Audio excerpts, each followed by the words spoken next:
Hello and welcome to the show. Before we begin, apologies because today is an out and about episode, so expect to hear some noise in the background. I'd also like to give a listener shout out to Etim Mbanam.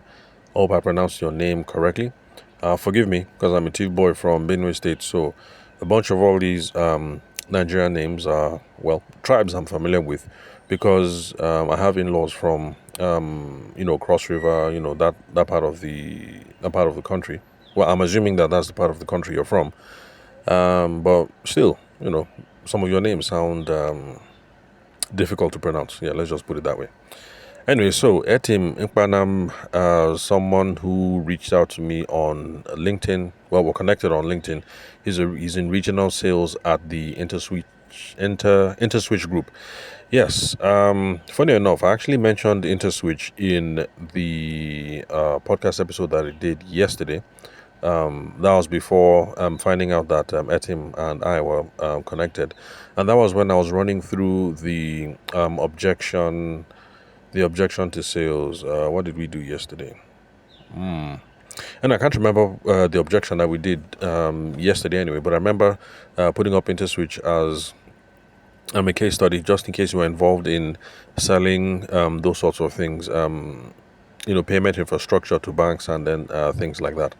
Anyway, so yeah, shout out to Etim. Thank you very much for listening to the show. I'm looking forward to meeting and interacting with other of you guys and girls who find what we do over here on the podcast valuable. So it's always nice to have a chat, listen to the questions that you have, clarify anything that I didn't explain properly, and that sort of thing. So, the conversation, or rather, the shout out with Etim leads very naturally into what it is that we're going to discuss today, because we're still on the topic of objections that you get in sales, in business, in your career, in your whatever. And remember that we are defining objections simply as whatever reason that somebody gives you for not wanting to take the next step. So you're trying to sell somebody a car, the person says, let me talk to my wife. That is an objection. That is the reason why the person doesn't want to take the next step. Whether the next step is pay the deposit, whether the next step is test drive the car, or whatever the next step is. And so let's say you work at InterSwitch and you guys are thinking of deploying some new protocol, some revolutionary protocol that should make your payment processing, 3x faster or something. And you've spoken to the head of department, but then the people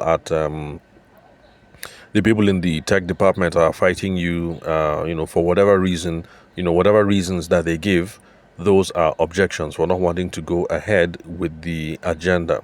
So we all face objections in whatever stage of life that we're in, whether we're doing business or whether we're trying to run a career.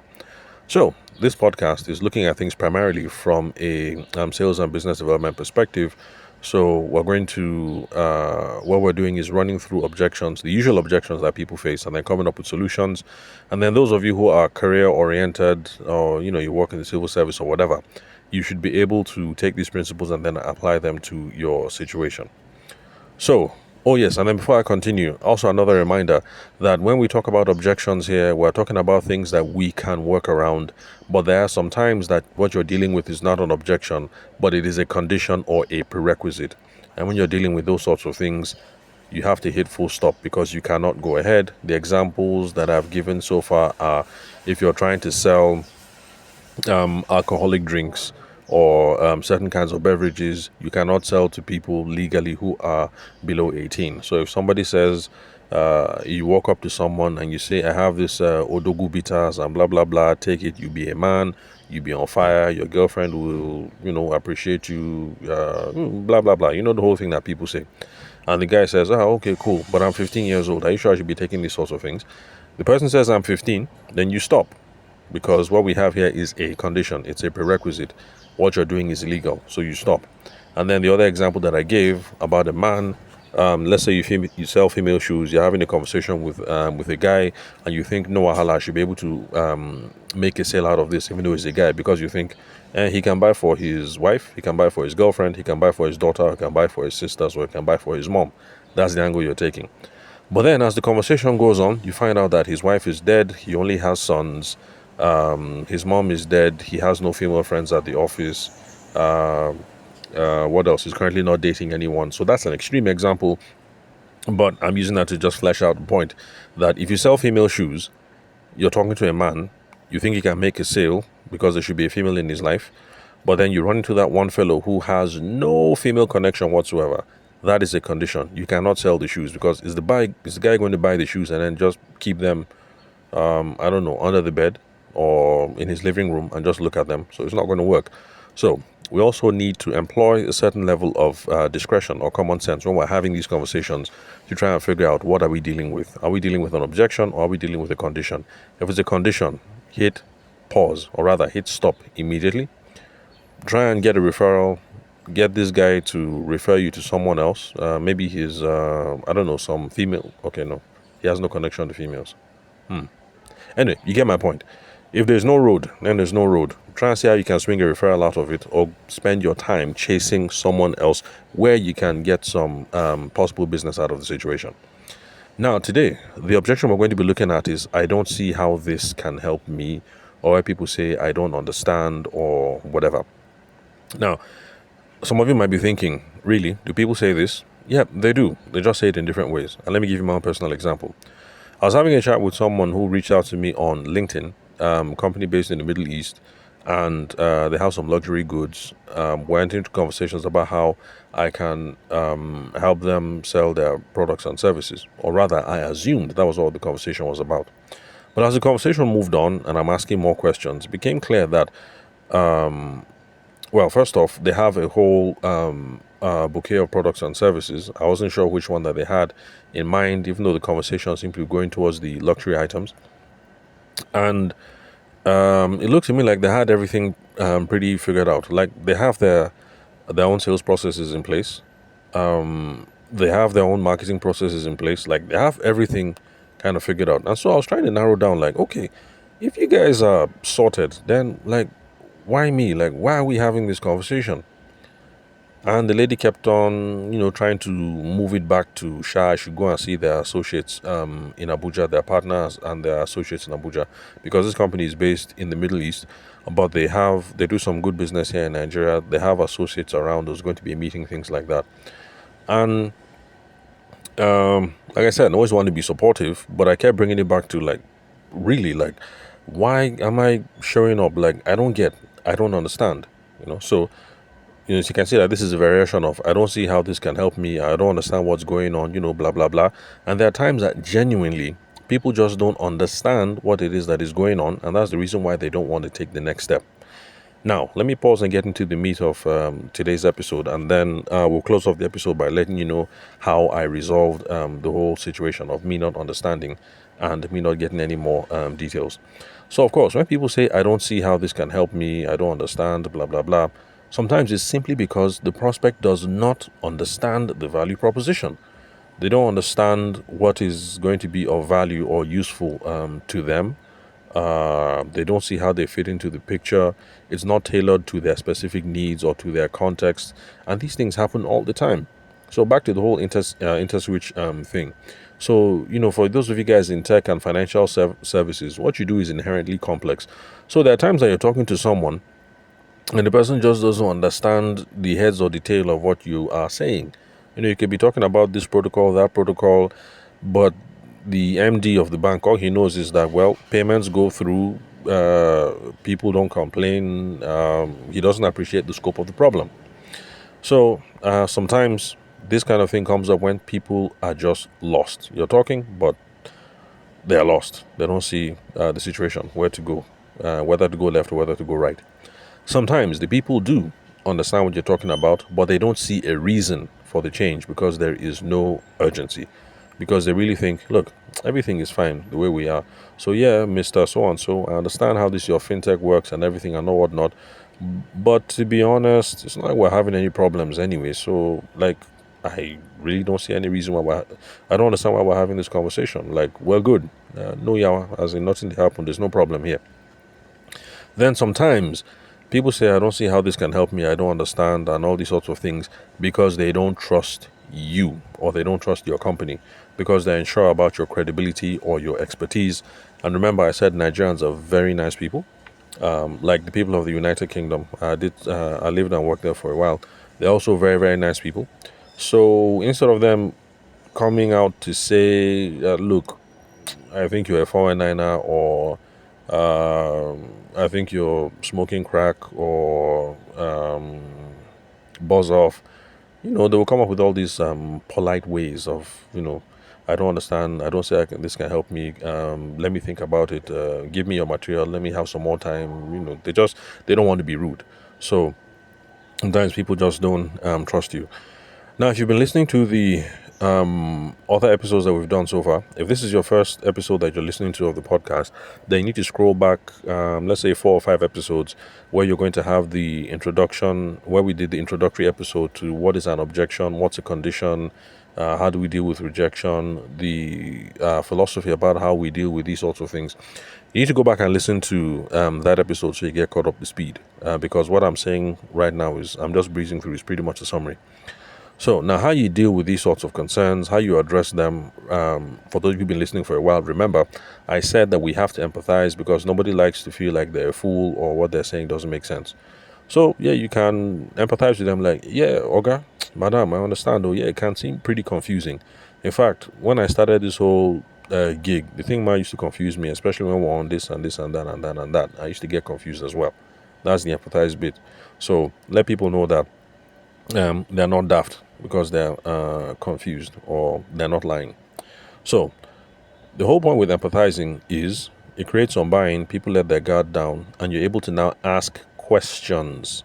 When you ask more questions about what the difficulty is, if you start off with this whole thing of, madam, I understand though, yeah, this thing can be pretty confusing. In fact, when I started with InterSwitch 4 years ago, this thing used to confuse me, I won't lie. But my own problems were I didn't understand this and this and that and that. Is it the same sort of problems you have, or like where exactly is it that is confusing you? So things are cool. Madam calms down or Oga calms down, and they're not able to say I don't understand X, Y, Z, or I understand 1, 2, 3, but now this implication that you're telling me, I don't see how this thing connects. So you ask questions about the area of difficulty. You try and figure out exactly what it is that they need. Try and figure out what their priorities are. You try and figure out the implications of the status quo, as in, when you're trying to sell something, you're trying to solve a problem for someone, but sometimes you need to know exactly what it is that the problem is costing the person. Okay, let me put it this way. There's a small leakage in the pipe in my house, the children's pipe. The thing is leaking. It's just dripping. And my son pointed out to me. And I was just thinking, look, every time I call the plumber, it's 10K. And I'm like, I beg, I have other things right now to do with 10K rather than just call the plumber. So I've ignored it because it's just a leakage. So in that case, if you're talking to someone like me and the person in his heart of hearts thinks, look, it's just a temporary leak, like, what's the problem? It's no big deal. You can't get that person to move because the person doesn't see how your plumbing solution can help them right now. But if you ask a couple of questions, and let's say they've had a problem of mold in the house, you as a plumber can now make the connection between leaky pipe, moisture in the house, even though it's just drip, mold problems, and how mold problems lead to children's allergies and stuff like that. You can now make the connection. So you can see how now you can rescue it because you've asked questions about the implications. But if you don't ask questions, then you're not going to be able to see that there's a problem here that you can solve. Because for some people, what they think is, it's just a leaky pipe. It's no problem. Just leave it. When the house floods, I'll call you. Because the house flooding, that's a big problem. Clothes will get damaged, electrical things will get damaged, all kinds of things.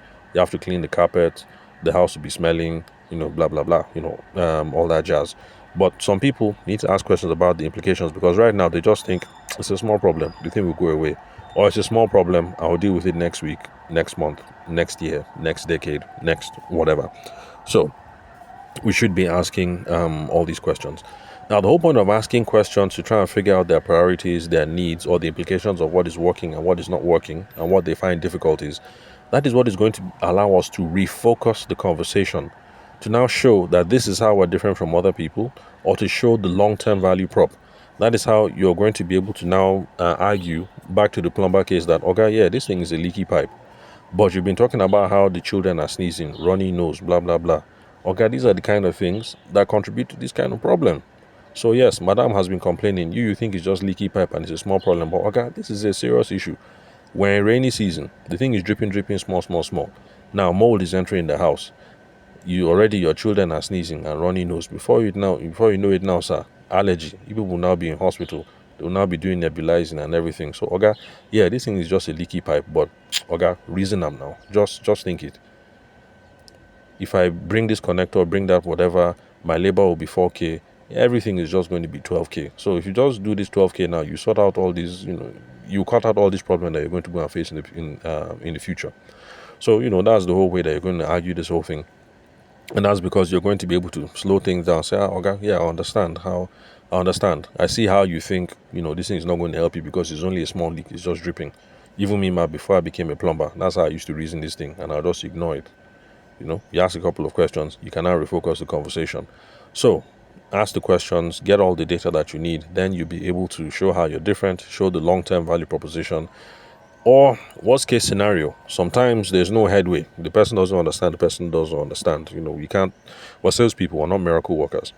That's where you throw people back into the relationship nurturing sequence. Relationship nurturing sequence is where you do things that give you an excuse to show up in the person's timeline, in the person's house, in the person's office, in the person's whatever, every now and then. So connect with the person on LinkedIn, connect with them on Instagram, collect the WhatsApp phone number, because when you share status updates, people see it on WhatsApp. What else? All those sorts of things. Or maybe once in a while you have a job in this place, the person's house is there, the person's office is close by, you just swing by. But relationship building and relationship nurturing, you have to be providing value to the person. So you need to make ways to make these things valuable. So if you're following the person on LinkedIn, then of course all the updates and the things you post about on LinkedIn, should be valuable to those, to your followers. So back to the whole plumber example. Maybe you're always putting up contents about how you can stop your toilets from leaking, or how to save money on repairs, or how to do DIY repairs in the house yourself to save money, or I don't know. But for those of you who are plumbers, you can sit down and you can think about stuff like that. So it's a reason you keep showing up in the person's WhatsApp status updates. They see you on the update today, they see you on the update tomorrow, they see you next week. When they're ready to fix the pipe, eventually they might just call you up and say, "Hey, Kunle, how far now? I beg, are you in town? You be around on Wednesday? Okay, call me 8 o'clock. I'll fix the thing. You said 12K, Abby? Okay, I know, Hala. Let me send you 8K now. I'll give you the remaining 4 when you come." So that sort of thing. So that's the whole point. And it's the same thing for those of you guys who are in the technical spaces like InterSwitch and whatnot. Like you've tried and tried to show how this protocol is going to help people in Access Bank save a millisecond or something, and they're not understanding. No wahala, no problem. Collect the MD's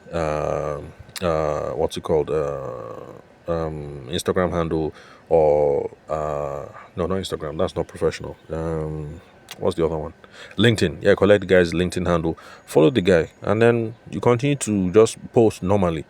Eventually there might be a useful post that will catch the guy's fancy, about how you might one day put up a case study to show how if you're able to save a millisecond on processing payments, that might be saving the bank, I don't know, maybe 2,000 naira per customer or something. And then you run the math. If you have 2,000 naira per customers, this protocol saves this amount of money multiplied by the number of customers.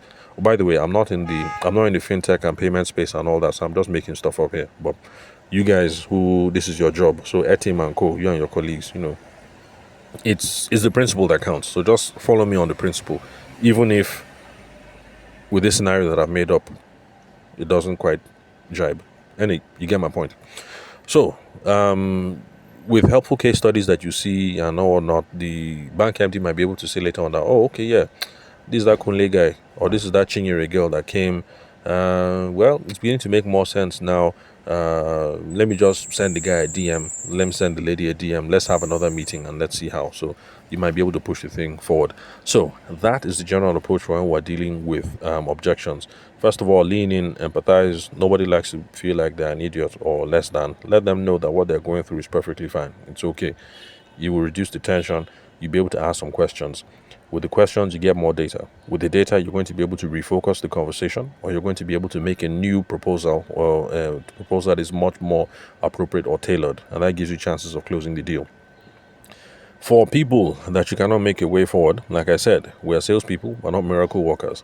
The next thing is relationship nurturing, relationship building. So collect email address, follow them on social media. Make sure you guys are following each other.